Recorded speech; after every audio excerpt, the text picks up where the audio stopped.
we have a very special guest from the LBC. Ladies and gentlemen, this is our first rapper on the show. So shout out him on Podcast P. Thank you for taking time for us. He's got a special show on Netflix called The Vince Staples Show. Come on. Yes, sir. Introducing Mr. Vince Staples himself. How you doing, sir? Appreciate you, brother. Man, I'm good. Come on. Yes, sir. Yes, sir. I appreciate y'all time, man. The first one, I ain't know that. I watched you the the show and first, everything. man. You the first. Come on, you laying the You real foundation LA. for us. Yeah, man, you know, I've been here forever. I had a sabbatical. I had to leave for like 6 months and go to Atlanta, but then I came right back, so I ain't really done that much time nowhere else. Well, we glad you back. Nah, it's a lot all to talk love, about. man. I heard a lot of good stuff about you. I'm happy, man. I'm happy. You know, we want good things only nowadays, so yeah, I heard definitely. a lot of good stuff, and that's good. You 30, so we about to get it. Yeah, we about to get it going. Yeah. Let's get right into it. I read that you played in Snoop Dogg's youth football league. Like, how did that come about? Well, Snoop came and he co-opted all the black kids. Like, we was off playing for the OCJ. Hey, cuz I need him. Yeah, exactly. No, for real. He was recruiting. So at first he played for the Compton Titans. Well, I played for Linwood first, and then we went Compton Titans, and then we went Snoop League, which ended up being the Vikings. Okay, that was like my last year before high school when he came in. So it was fun, man. Like, the crib. That's hilarious. Snoop was that's for that. I posted that picture when we was doing the celebrity game that Snoop had, and he had some real athletes out there. Kyle Kuz, a bunch of 6'8", 6'6". I sat on the bench. I wasn't playing in the game. What position you play? I see. At first, they had me playing running back. I don't want nobody to hit me. It wasn't for me. It wasn't for you? It wasn't for me. And I got asthma, so like we was trash. The first year, bro, we was terrible. So after that, I was like, I want to be on defense. I'm trying to do like some John Lynch, Ed Reed. You know what I mean? I want to roam. So you want to do hitting? Yeah, because I'm cool. And also, they can't throw as children, so I was just really kicking it. Right. So you running every down, like you get a free pick. You know what I mean? Because the ball gonna be in the air just floating. Because these children can't throw, except for the Mission Viejo Cowboys. They was kept a quarterback. You know them real good. Yeah, you know their whole name. Mission Vallejo Cowboys. Yeah, I hate you know their quarterback name still? They probably had Carson Palmer or one of them. Yeah, all the tall white boys come from that part of Orange County, so they probably had one of them. Definitely had Carson Palmer. League when you play them, huh? What was the Snoop Dogg recruitment process like? Was it more like, Snoop, we got to go? Or was there a little bit, any good story with the recruitment process? I mean, you kind of just followed the coach, but it was luxury, bro. Okay. Like, we had our names on our jerseys because we was good. You know, some teams had their names on their jerseys, some teams don't. Like, it was a wobbler depending on where you played at. With Snoop, all the jerseys was new, the helmets was new, the pads was new. It was easy to get us. And you get to go to the Snooper Bowl and all the extra stuff. Was it? Have you seen Snoop Dogg new movie, The Underdog? I haven't seen it, but I know that's what it's based on. It got to be something. Oh, it's based on his life of coaching and how the kids are. Because it probably was kids cussing with y'all and doing. It's movie's wild. It's It's still going too. Like, it's still going. Like, they just had a big game not too long ago. He still kind of got like a tight grasp on the whole football game out that's here. Hard. A lot of players a lot of the players that come out. Oh, for sure. From his football camp. And he active too. He not just like putting his name on it. Like, he active. He around him while dude. Like, it's some dudes that's out here. Is he coaching or is he more of like the commission role? Like both. He had a team. Oh, okay. So yeah. And he was cheating. He had people from everywhere. Going to Pomona. Like, he was. Did it get to the point where y'all had to check birth certificates? Like, all right, this kid is. Like, come on, Snoop. It was ridiculous. And they still cheating. The kids are still cheating. I done seen some like 15, 16-year-olds. Yeah, because I know it happens. This happens in basketball, right? Kids get held back for basketball purposes to stay and, develop in high school. So to see that in the football level is crazy because it's not fair. It's contact. So it's like you might be 14 playing against a 19-year-old. Man, they doing the double holdbacks now, especially with COVID. Like, double holdback. Yeah, that COVID, that's definitely a big plus, especially for high school players. For high school players, that's what I'm saying. In football, it's crazy. We know as the show is going on, they just unveiled the new Kobe statue, which is dope. The Lakers did that. So not only, everybody's expecting one, he got three. How special is that, for LA, like where for the culture of LA? That's what I was. That's what I want to know where they're gonna put them to. But I only seen one so far. I didn't even see all three yet. 8, 24, and then one with him and his daughter. Well, where are they going though? I mean, I'm assuming in the front with all the other ones, but it's gonna be. Because who's in the front? I don't know. There's Magic. There's Shaq. Kareem. There's Shaq. You got the announcer Hearn. Chick Hearn. Jerry West. Man, when we gonna start taking statues down? Like this been here too long now. Let's be real. Like, who is that guy? Come on, son, we that's gonna be chicken. down the road after a while. If Kobe get a statue, then we gotta kind of raise who the get bar, the statue. Because it ain't really like room out there. That's a fair point. Like I just asked them today because LeBron played for the Lakers. He got championships He everywhere. ain't get no statue. Not in LA.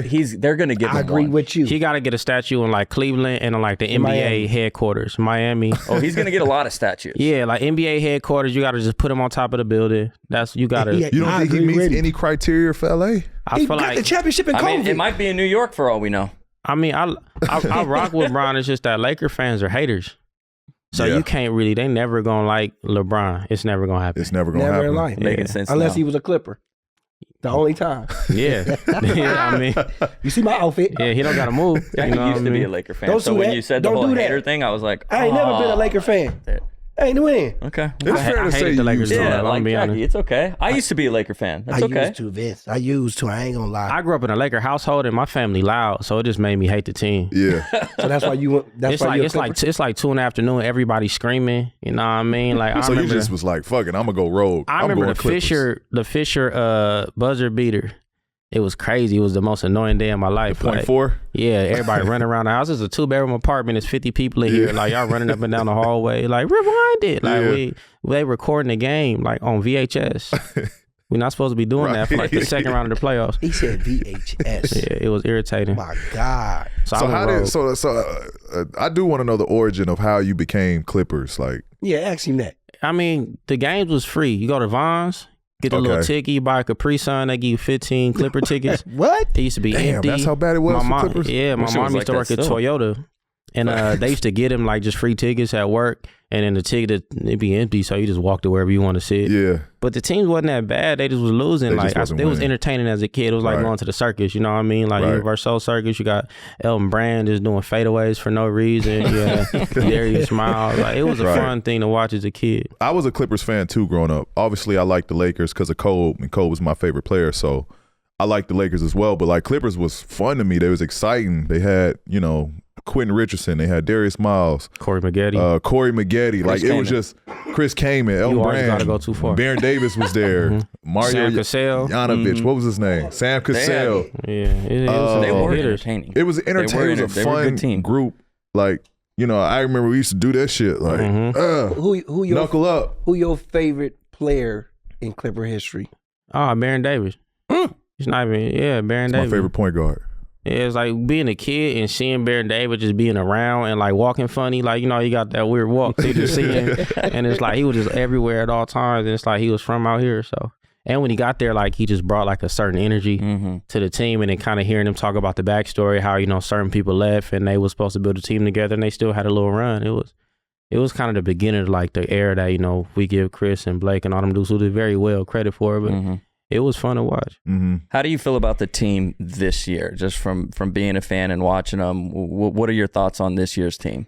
I think the team is good. Just people been hurt for like the past 5 years. Sports is ridiculous. It's like, oh, this is the year, and after this year, it's not gonna happen again. I don't pay attention to that stuff. As long as ain't nobody hurt, and then the team has a good opportunity to make a run. It's just the crazy thing is like the dynamic of the roster. Like everybody almost the same size, Right. 1 through 5. Right. So to see the competition and the comebacks has been crazy this year. Even the other day, like it was a little gap, and I look back up about 10. I'm like, when that happened, you know what I mean? But the speed of the game, I think, is working in the benefit of the team. I like Vince. He has some real good questions too. Great. That was amazing, boy.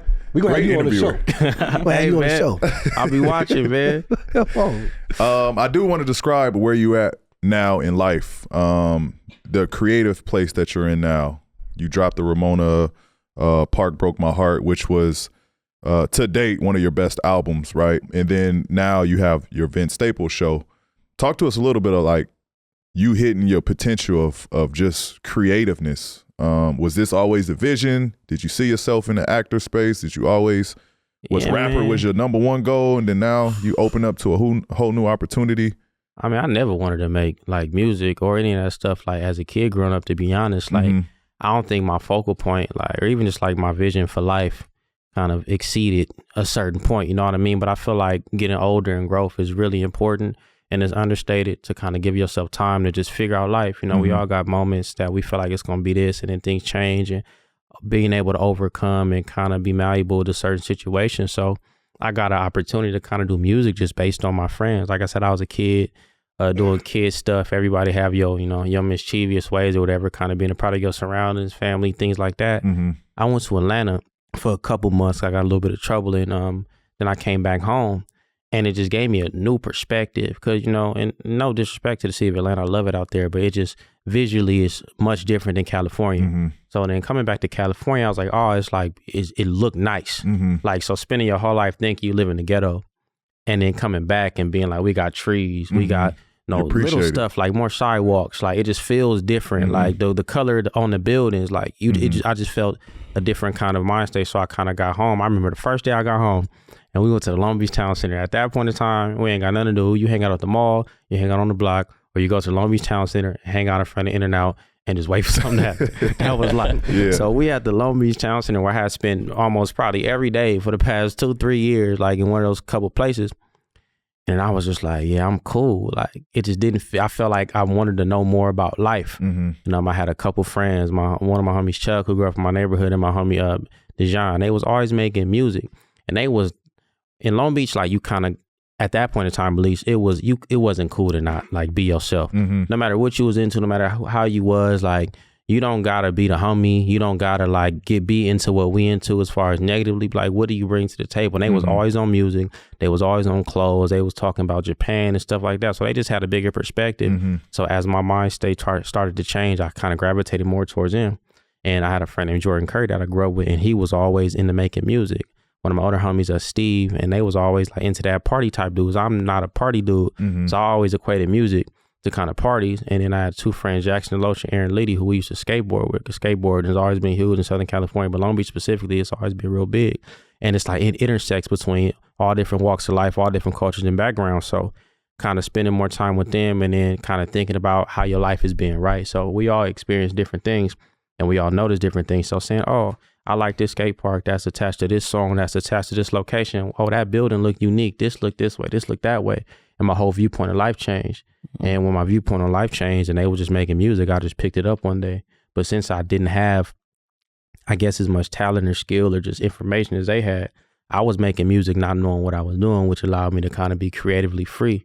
And I was one of them people, like, based on my background, like, I'm not going to get scared of nothing. Right. Like, I'm not going to get scared of somebody like, oh, you saying somebody going to say they don't like something? That's a walk in the park. Like, that's not scary to me. So just being able to continue to be creative and free. And then people kind of leaned on my music videos and always thought that, oh, this is interesting. So I thought how much I can do in the space. And then one day I was like, I can probably, do a TV show. We had a bunch of meetings, and all the meetings was like, who is this little nigga? Get out of my office. We don't want to see this shit. We don't care, basically. Right. Oh, you want to make a song? Kind of what it ended up being. Yeah. So then I'm like, all right, I'm not there yet. So then I just started doing a bunch of auditions, bricking them. Looking at a bunch of YouTube videos, reading a bunch of books, trying to figure out what I like about TV, what I like about film. Did you read 1,000 books a year? Nah, not 1,000, not 1,000, not 1,000 a year. That's impossible. Yeah, man. 1,000 books a year. I mean, he could have been reading Dr. Seuss though. Like, could have been like, haikus, you know what I mean? Right. But yeah, shout out Cat Williams, man. That's small. He's wilding right now, and I'm for it. But yeah, just finding the information, and then just over time, it kind of picked up, and that was like 2015, 16, almost 10 years later, got a show. Yeah. Quick follow-up question on that, because I'm kind of curious. So knowing that backstory, what do you like when people ask you what you do, like because you're in music, because now you're kind of into acting, what do you prefer to like be addressed by? Like, I'm in this industry, because I know some people kind of have, they like to be called a musician, or no, I'm an entertainer. Yeah. I'm not just that, I'm this. Like, what do you like to be addressed as? I don't even really have them conversations, to be honest, bro. Like, I walk, hey, bro, what's up, bro? How you doing? My name is Vince. What's your name? How's your day going? And then it's like human. I prefer human interactions. I feel like you can't really be offended based on, because say someone, if you know who I am and what I do, then we're going to have a conversation. If not, then I'm just your neighbor, or like the gym I be going to, the dude is like, hey, man, why you ain't tell me what you do? I was like, when was that supposed to pop up? He said he had a kid coming here. It was like, what's like, you Vince Davis? Why you ain't tell me you was Vince? Why he in here? And it's like, exactly. But it's like, I just feel like relationships are better that way, because I feel like everybody the same, but everybody on the equal playing field. And sometimes when people treat you weird or like just based on certain levels of celebrity, you kind of bring that on. Right. How you interact and how you act with people. Like the security guards and we got to pull up in the back. I ain't that. Kind of like how you came today. Yeah, like with your barbers and your assistants and all this. I'm just playing. Nah, that's the homie. That's really the homie though. I'm just playing with you. Jackie does that. But that is funny though. That like, nah, that's true though. You What get that, like you get that too. You go to the store, like you getting wrung out, and cashier's like, "Baby, why you didn't tell me you played for the Clippers?" Like, oh, when was I gonna tell you that? Yeah. I'm trying to get in and out, lady. Like, I didn't think you supposed to tell people what you do for a living. If you know, you know. If you don't, you don't. Right. Like, come on. But a lot of people do this. Like we wear it because I feel like the world put a lot of value in that. But to me, like you said, we was growing up. I remember being a kid, like, and you just like see Snoop Dogg, but you don't see him sometimes. You see him all the time. Like the homie dad is a MC Ren from NWA. And we grew up and we ain't really, it was like, why? It was like, oh, that's your daddy? Like, it was just cool. Like, it wasn't like a big deal, but his daddy was mean as hell. So it was like, oh, this makes sense. So like, your dad act like this. And so it's like, I've been lucky enough to be surrounded by people who have reached like crazy amounts of success, but they still like treated people human. So if it pop up, it pop up. Other than that, man, like, let's talk about something regular. Yeah. I do want to ask, since you have the correlation with Snoop being from Long Beach as well, as a kid, like when y'all saw him, was there like any, and now, your career path is rapping and being in the entertainment space. Like as a kid, was that kind of like inspiration to you guys? Like, I want to be like where Snoop is, or. I think the best thing about Snoop is that he never felt out of reach. Even if he was, like, because you just see him in the way he speaks to people, he never being weird, bro. There's no other way to put it. He just not weird. Yeah. So it's like being a kid, I don't think I even like realized how big all of him, Warren G. Now I didn't realize how big all of them were because you would just see them on a random day amongst their people. And as far as I know, and especially with us as children, it was always a positive interaction. And you learn a lot from that, especially coming from street life. It's like, all right, if you got your current circumstances, and usually in our community, we get a bad rap. But a lot of older dudes that overcome a lot of stuff, especially at that time, is different now with social media and stuff. But at that time, any dude that made it out of the stuff usually is a better person or a cool person. They showing people love. So it's like, all right, it kind of give you a lot of things in the tunnel. And Snoop being the ultimate version of that, it was always like, you can do whatever. Because when we was kids, he was doing whatever, bro. He had Doggy Fizzle television. We had the Doggy Biscuit shoe.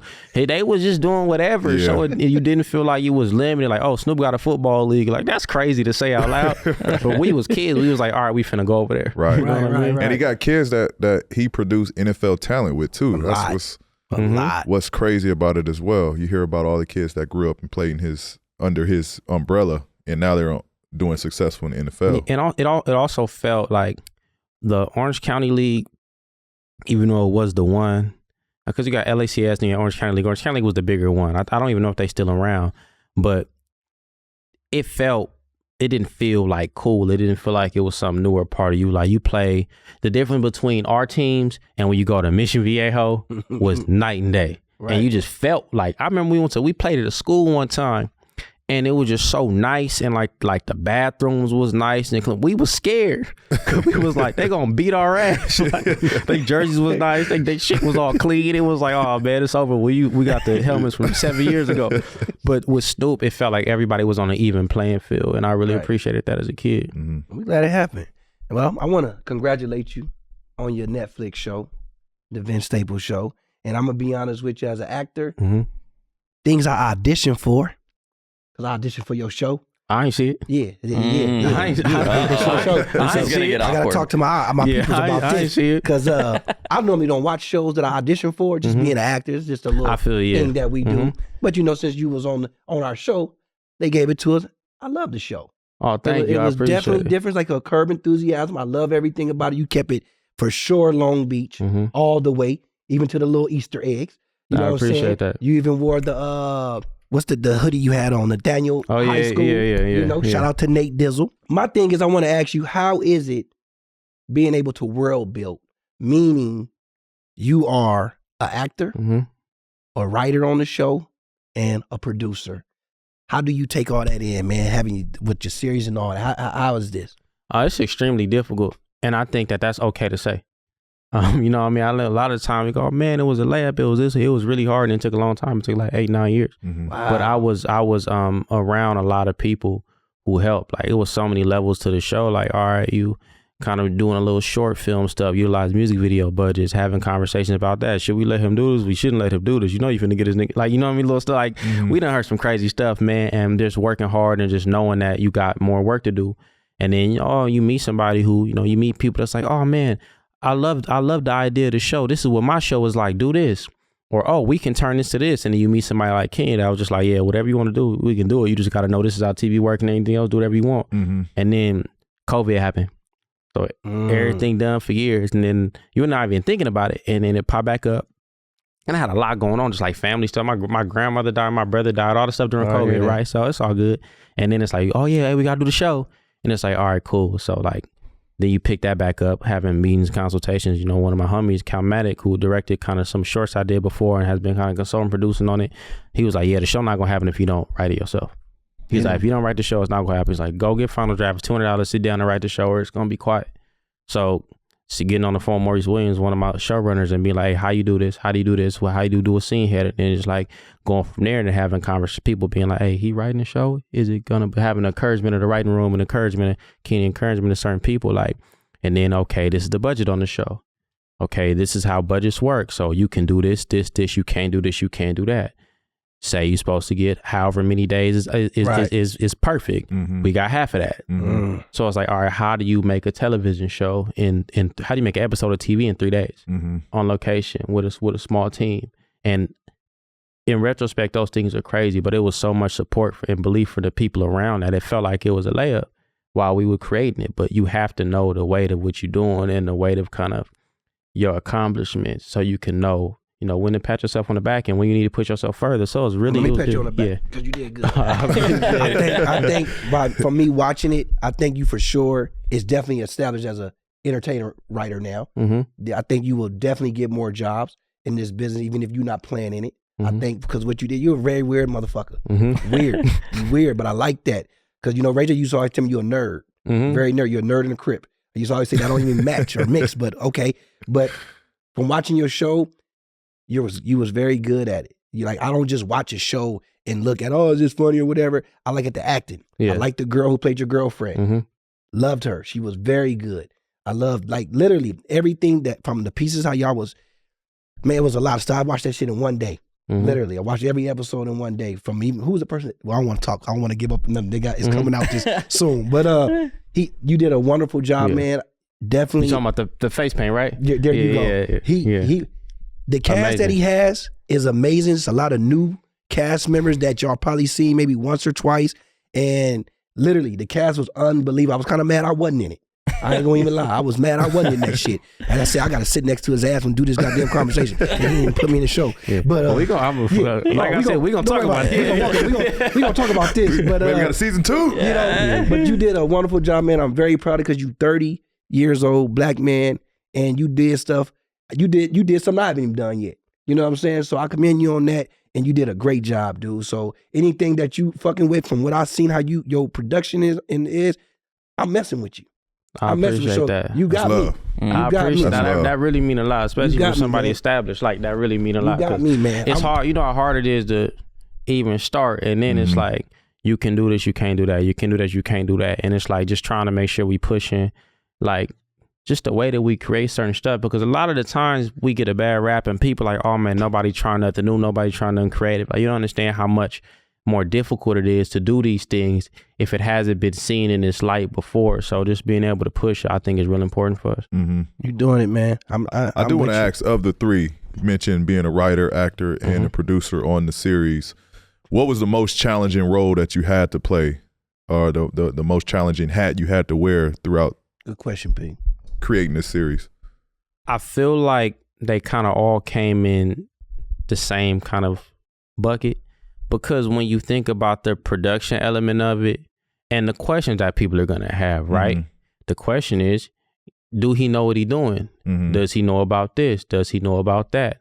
Then we get into certain meetings, and it's like, okay, when we having kind of pre-production meetings, and I'm like, okay, I want to try to be able to live in wide shots, similar to Swedish filmmaking, Roy Anderson, kind of more independent stuff where you kind of have almost play-esque type things.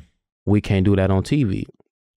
So then it goes back to having to research how you can do it on TV, when has it been done on TV, what country has it been done in, what's the aspect ratio, what kind of LUTs can we use, what's going to be our dialogue style, how are we going to utilize music. It gets to all those other things. So then you have to produce, but then you also have to think, all right, this has to feel natural for all the characters at hand. So I think the easiest part was writing it, just based on being able to create an environment to where you didn't need the most money. You didn't need the most, I guess, elaborate kind of setups. Like when you talk about the bank episode, right? Oh my God, classic. The super wide that we lived in when they were having their conversation, it was really important to understand the nuance of even the background. Right. Where people fall, when people speak, when people trip, when the door is open, when you see the pregnant woman reach over, when the cut point happens, all that's really, really important. And then we talking about 2 cameras and no playback. Wow. So how do we do that while still being able to, live within our means, for lack of better words? So I would say the most important and the easiest part was the writing of it, because that was something I was willing to sit down and do by myself. Like talking to the writers, they were really encouraging. Like they'd be like, Maurice always say all the time, like, man, you can write a script in like 30, 40 minutes. Like it take 2 weeks. Like if you can write a script in 30 minutes and we talk about it and then you go fix it in an hour, then you should write the script and then we'll go from there. So I just always do that. They was going to have my back. How did you write that bank scene, man? It was classic. Well, I just funny as hell. I just thought about aspects of 2 things. That episode really about like paranoia and growth, right? And it's a lot of plays on perception within the show. It's like when you think about how we live, you can go about your day and then go meet your friend that's never been anywhere near where you've been and be like, yeah, man, I had a crazy day. And you can tell them about it. They'll never believe the stuff that we go through day to day. And that's for anybody on any walk of life, because we all different, right? So then we get to the point of fame, celebrity, money, happiness. What do these things mean? It's all based on the perception that we have as people. Then we get into the instance of what's real and what's not real. And then we can leave it at that as far as the visual elements of the show. But when you watch the show, it's a bunch of stuff that is up for interpretation as if it's happening or not. And that's just when you think like, damn, am I crazy? Like, did he just mean mug me? Like, am I tripping? Did that car just come back around the corner? Man, I feel like I paid this bill. The stuff that's simple that has bigger ramifications if we know how to blow the world out, right? So within that bank scene, you have vulnerability of someone trying to go in and have an important step in their life, having the door closed in their face, and then finding some sort of comfort. Now, when you think about how we are as people, the places that we find comfort aren't always the best. And that's an example of that. I just had this door shut in my face. They just basically told me I'm not shit, but I see something that makes me feel comfortable. No matter what these circumstances are around, what makes me feel comfortable, I have to embrace that. So it was important to kind of show them having that conversation in that situation, because that's life. We always try to find a silver lining in our situation. So you in the middle of a situation like that. I wish they seen what I'm talking about, what he's saying. It's dope. Nah, it come out February 15th, man. It's a quick watch. It'll be cool, man. It's like 2 hours. Like, is it 5 or 6? It's 5. It's 5. Okay, because I seen on IMDb it had 6. Yeah, like I said, we're gonna talk. That's what I like to hear. Yeah, man. That's the next question. And I know Jackie started his career like working backdrop. I think it's safe to say, like, if you need any background guys, I think me and P would be more than happy to just slide in there. He too tall.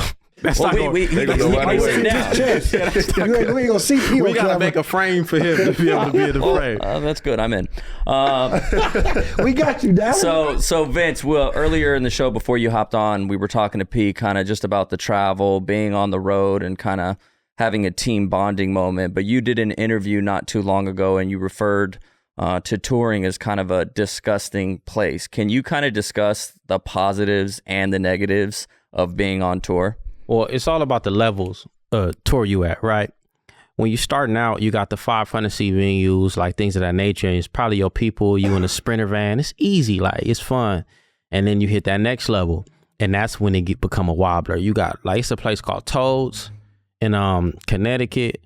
Love the venue, great shows always there. They got a hot tub with the dirtiest water you ever seen sitting at all times in the back, and it be snowing, it be cold, and you be in there trying to wash your face, you know what I mean, get your stuff together, because it's before hotels. That's what I'm saying. It's when you ain't really working with that much money. Okay. And then in your mind, you just like, what was in there?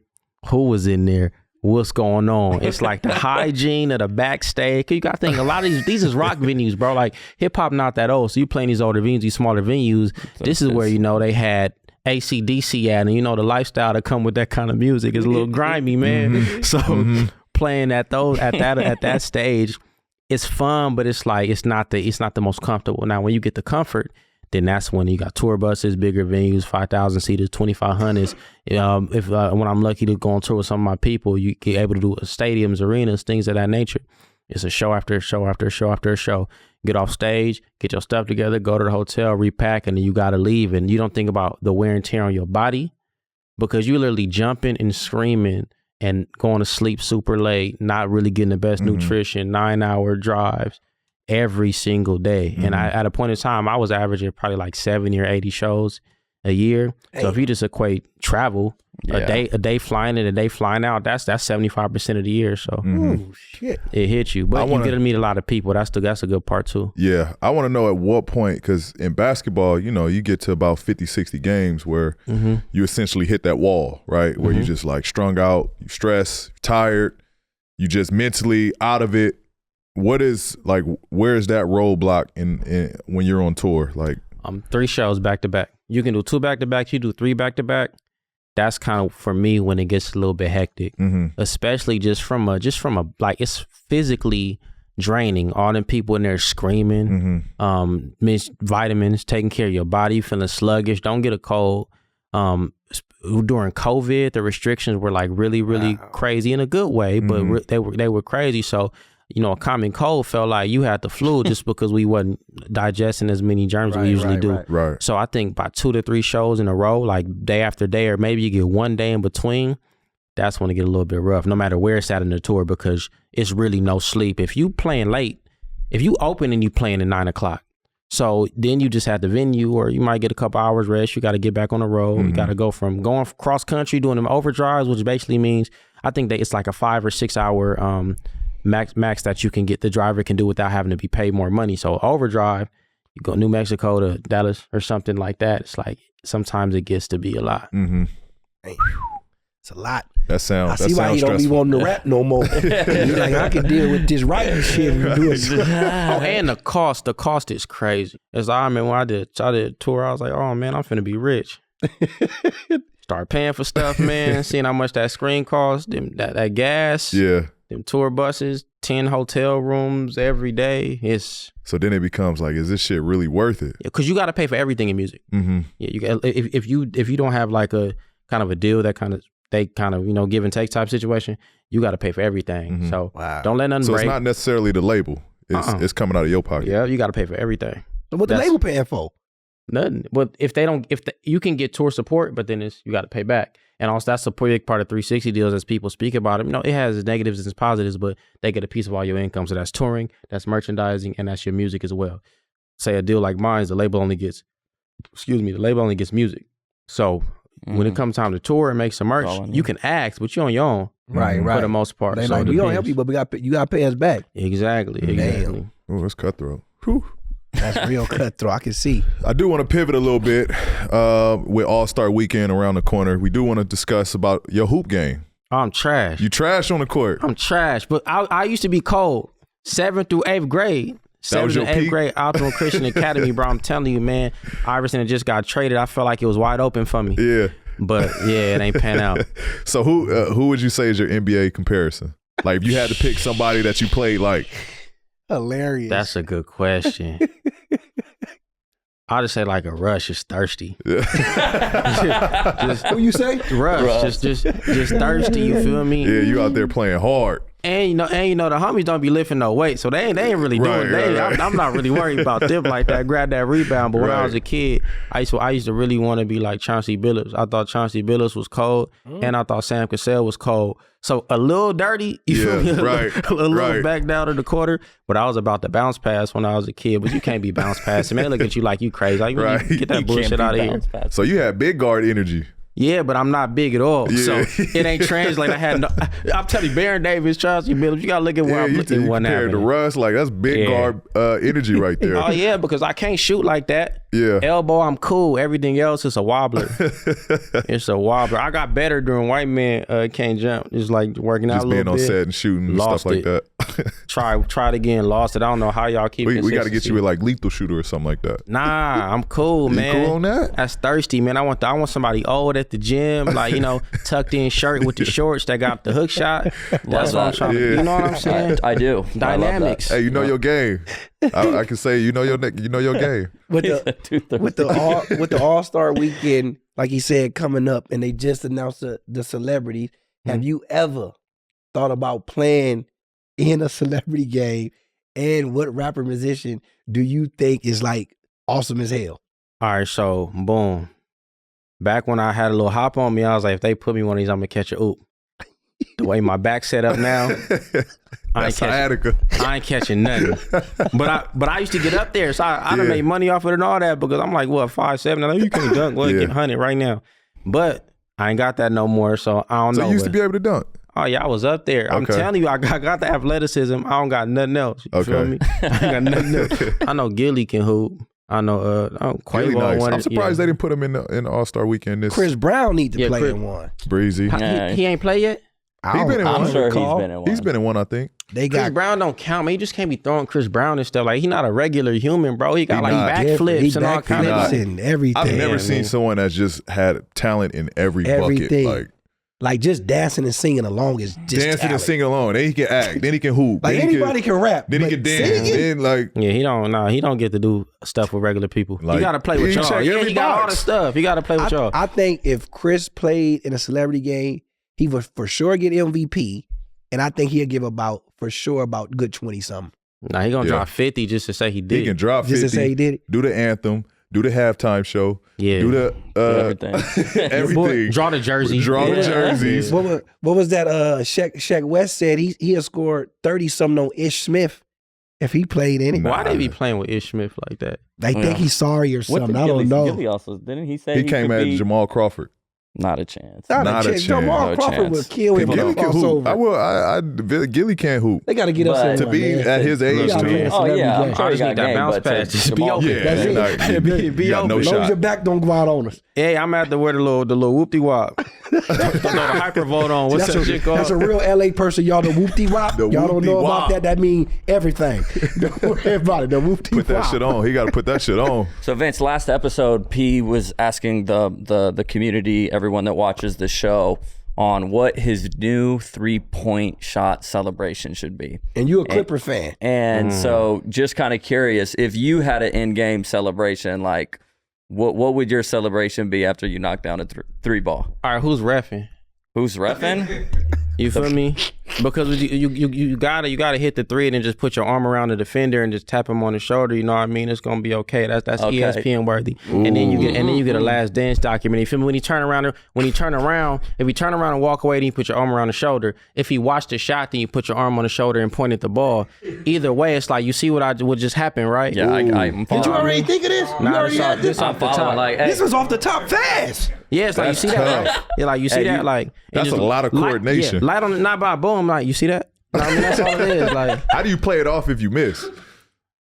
That's a good question. You can't miss. You can't miss. That's the ultimate green bean right there. That fast. Bro, that's like when you close out on a shooter and you're like looking at the guy and it looks like it went in. Right. Some kid sent in some where he was like, he did the and put it up to give him, but I kind of like that one. That's kind of like James's. But like you said, the ref gonna be like, why are you touching? But I'm just saying it's compassionate. You know what I mean? We need more compassionate hoops, bro. We need more compassionate sports in general. Like, man, I'm sorry you trash, but I'm on you. Or maybe you thought he was gonna fall, so you just grabbed him. By the way, that's a good class. Actually, I seen I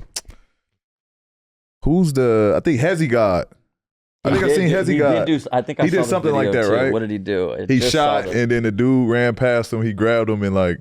I think he did. He put his arm around him for sure, but I'm not sure if he pointed at the rim. I'm telling you, bro, I just love you. Bring love and compassion. Like, ref, tell you that's my friend. Like, what you mean? We love the game. Yeah, I like that in the show. Right there. Look, man, I'm letting you know. It depends who the player is, because there's been some players that you don't know what they're gonna do. I wanted Patrick Beverly to try to be the one who would do something like that. Who? Patrick Beverly. Because he don't care. He don't care. I seen that they showed something to him the other day when it's so crazy that they on teams now.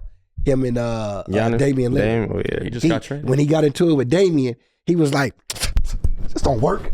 Like, you know how they say it's, what they call it, Dame time? Like, Dame time. This don't work. Rip it off and put it in the side pocket. I say he crazy. We need a Patrick Beverly biopic. And whenever he say he gonna retire his last game, he gotta go for 50. He got to. Like, he can't pass. Who gonna play him, He though? need 50 and 4 fouls, bro. Who gonna play him? Patrick Beverly? Yeah, who gonna play him? They not out yet. So when they get out, man, Patrick going for 50 is funny. He gotta go for 50. I can see him doing that on a like when he going out because he's so aggressive. He can get it. He just only problem he will have Pat not going for is no the 50, rebounds because he's so short. But if they give him the rock and he hot, he gonna go. Pat not going for no 50, man. He won't. I was just saying that to pump him up. So if he watching this show, he can try it. PB ain't going for no 50. What's the most he had? I don't know. He just needs a couple Gatorades, you know what I mean? He'd be good, man.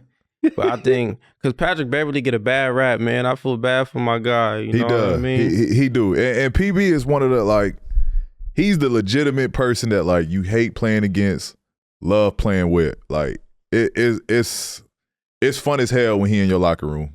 But then with the antics and when you playing against him, and it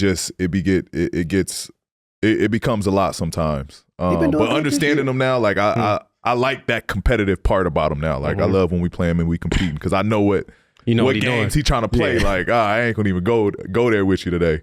He been doing good this year though. He been doing great. He been doing awesome. He gonna do good in Milwaukee. And I will say this, like wherever he's at, like his stats don't stick out, but the team, he elevates the team. Yeah, he's a good team leader. Great. He's a great. I give him great team leader. Great. Like I would say that too. Like I said, it's not more so the stats that's gonna stick out, but I heard him say he want to fix his differences with Damian Lillard too. Yeah, he said that. They got a little beef now they on the team. They got to. You got to fix that because Damian running. Well, we know Greek doing his thing, but Damian run that team too. So Vince, I want to put you inside the shoes of Adam Silver, and I just want you to imagine that if you had that role, and you just kind of talked about how the league needs more compassion and things of that nature, but you're an NBA fan, you watch the game. If you were the commissioner of the NBA and could implement any league changes starting immediately, what would you like to see changed in the NBA? I mean, we talking like, for one, this conference thing is just boof. I'm getting rid of that. I'm getting rid of the G League. G League's out? G League? I'm getting rid of the G League. What was the first thing you said? The conferences, like, why do we got conferences? Like, come on, bro. Like, it's just silly. Like, open it up. Nobody care about the Pacific Championship. Like, you got to do is play. It gets boring after a while. It has televised games and all of that. It's way too many games because ain't nobody watching them. Okay. I get it. I get the thirst. Like, we all like money and stuff. Like, I really get the thirst. Yeah. But it's like, nah, bro. Get rid of them conferences. Milwaukee is not in the Western. I mean, the Minnesota's not in the Western of anything. Like, New Orleans being in the Western of anything is like crazy. Like, get a map. That's the first thing I'm doing is getting a map. Like, I'm going to put a map on the wall and all this. We're going to divide it down the middle. And get these teams out of these, like, places don't nobody want to go. You know what I'm saying? Like where? The place nobody want to go. Like Oklahoma? Yeah, get Oklahoma out of there. And I like that team, but put them in Vegas. You know, we need some alcoholism on that team. We need some Indiana, alcoholism. I'm not mad at Indiana because it's a legacy team. It's like Granny House. Like, you don't sell Granny House. You just don't know that much when she get older. I love that. Yeah. It's like Granny House. You don't go there much, but you go. What'd you think about that end season? Stop it. Bro, stop it. Thirsty, what about the play-in? bro. You like the play-in? Thirsty, no. Let them go home. Yeah. If you don't make top 8, you got to go? Bro, let them go home. I'm with you on that one. Like, come on. Bro, if you 9, you want to go home. Like, you want to go home, relax, you bubble basically bath. telling the league, we packed it in. Like, yeah, like, come on, bro. Like, let them go home. Don't make them play. Somebody going to twist the ankle. They going to mess up their golf game next Sunday. They already got it planned out. They know they not making it. Like, what are we doing, bro? Right. Thirsty, ugly jerseys. Like, thirsty. I seen that heat culture shit the other day. I was mad for like a week, bro. I was really mad for like a week because I just didn't understand why we was doing that to Jimmy Butler. He don't deserve it. That was sad. I like Vince as a commissioner. Yeah. I like you as a commissioner. You definitely gotta be. If they could do a celebrity for a commissioner for one day, I'm picking him. For sure. I'm picking you. Start your own league. Shit. And I would start an active beef with Brian. Start an active beef? You got to start an active beef with Brian because he be doing a lot. And then Adam Sandler got to come and be like, hey, bro, stop that shit, LeBron. If he just said that in the interview, like he just held a press conference, say, LeBron, stop that shit or we coming for you. You know how much jersey sales gonna go up? Everybody gonna watch the games. Like, LeBron, I'm gonna address that shit you did at the draft. Now we all watching the second day of the draft. Like, add some wrestling to it. That shit is too political. I like that. So we need a little bit more drama in our shit. Yeah, man. Sit down with Bron and say, Bron, I need a favor, bro. I need you to throw a chair, bro. I'm sorry, but throw that chair across the court after y'all lose, bro, and then just take the jersey off. And then Adam Silver gonna be like ESPN breaking news. He's gonna be on there with Stephen A. Smith early in the morning, like, hey, Bron, like, you do that shit again, bro. It's me and you. And what if we did have that in the game though? Like, you talk about the wrestling element. Like, what if you like second quarter starts, right? Then you hear doom, lights cut off. See a motherfucker come out the tunnel. Oh, no, he's finna fight. Russ is in a suite. The lights go to Russ, and Russ is just up there. You gotta think about how big the Bulls was, right? What if in the middle of the Eastern Conference Finals, right? They say, oh man, Dennis Rodman is in the hospital. He has alcohol poisoning from a night in Vegas. You're like, oh man, Dennis not here. It's gonna be quiet. Then you don't even affect the game. Yeah. We ain't got a cheat or nothing. And out of nowhere that happened. Right. You see Dennis Rodman run out the tunnel with the gown on. Oh bro. My God. With the gown on. He putting the jersey on the baseline. Yeah, put jersey and the shorts on the baseline, bro. He get 15 boards. Ripping the IVs and shit out. And he said he get 15 boards. The NBA will be sick. That's the gown game. Nah, he was legendary. Game. I love that. Mitchell and Ness gowns for sale, $250. Like, come on, man. Dude is good. Call me, y'all. I got ideas. Yeah. No, that is good. You find out Jordan ain't playing that night. You got ideas. NBA, I got ideas. Call me, man. Y'all doing real bad right now. So holla at me. So what happens? Like, all right, you playing the Bulls, right? And you find out Jordan's not playing. He's not even in the building. And then like some way into the game, like they put it on the jumbotron. They following Jordan to the arena. Like OJ. Like OJ. The live stream. Like if you the other team, are you like, fuck? He's on his way. He's on his way. He gonna start He's breaking. On his way. Like, damn, thought we had this one. We might have. Yep, I like it. That's funny. I like that. What's the Bulls' little music? I'm saying it incorrectly. Yeah, I know. I ain't heard their music in so long. Can't remember it. What is the Bulls theme? I don't think that's it, Chuck. I don't think that is either. That ain't it, Chuck. That ain't it. That ain't it. But it was good enough. It's something. We got it. We don't care. We not with the Bulls. We with the Bulls. You know, we clipping. You did. Hey, well, Vince, brother, we appreciate you. We don't want to take up too much of your time. He got to go. Nah. We don't want to take up too much of his time. He our first rapping guest and the actor guest and producer guest. Can you stay about 2 more minutes? He's trying to go too. No, man, let him get home, man. We just played, send him out, B. Hey, we want to thank you, my guy. You are the first to blaze the seat from the rapper POV. Shout out him coming through, Podcast P fam. We appreciate y'all. Stay tuned for the next episode. We'll be back Monday. And make sure y'all watch the Vince Staples Show February 15th on Netflix. Yes, sir. Thank you. Come on, baby. I got you. Prize Picks has got you covered when it comes to helping you make some money during the NBA season. Prize Picks is a daily fantasy app, and with the NBA season in full swing, you can select 2 or more picks, pick more or less on their projected stats, and turn $25 into $250. Prize Picks is really simple and easy to play.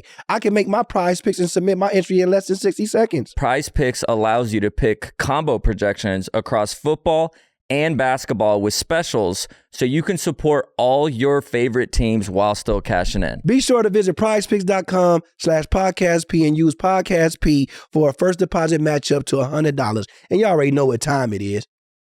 Cha-ching!